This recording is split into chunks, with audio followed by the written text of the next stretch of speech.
বুঝছেন? এই চেহারা হয়েছে কেন শুকনা মরিচে? এটা কি? আবার একটু ঘুরে নিয়ে আসুন কষ্ট করে জানা আমার কাছে আপনি কাজ করেন পুরান হেললে কাম পুরাই একটা কলা করে দিয়েছি। আজকে আজকে আমার মেনুতে আছে হচ্ছে করলা ভাজি আর এই যে যিনি বলে এটাকে প্রিয়াঙ্কা কি বলে চাল কুমড়া চাল কুমড়া ভাজি।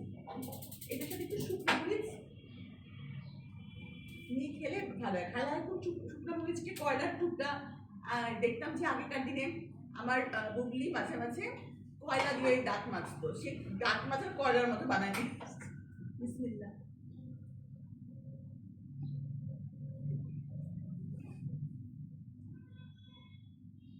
আনছেন নিয়ে আসেন।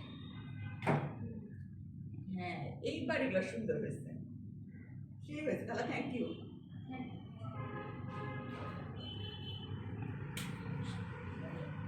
খাবারের আসল স্বাদ হচ্ছে আমার বাবা একটা কথা সবসময় বলে, সেটা হচ্ছে hunger is the best sauce.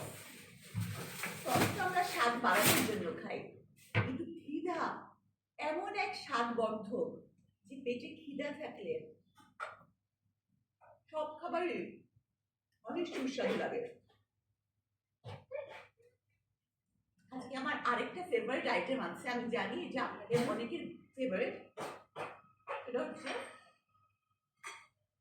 আম ডাল। এই যে আম দিয়ে ডাল, এই সিজনে আম দিয়ে ডাল একটা অত্যন্ত মজাদার খাবার।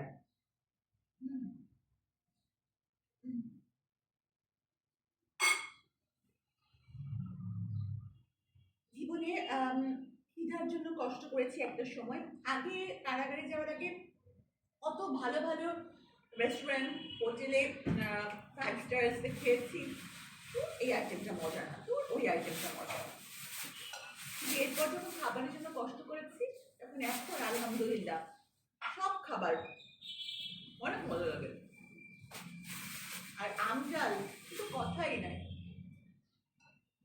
সেরকম জীবনে যারা কষ্ট করেন, একটা কষ্টের পর একটা যন্ত্রণার পথ পাড়ি দেন, তাদের কাছে জীবনের প্রতিটা মুহূর্ত মূল্যবান।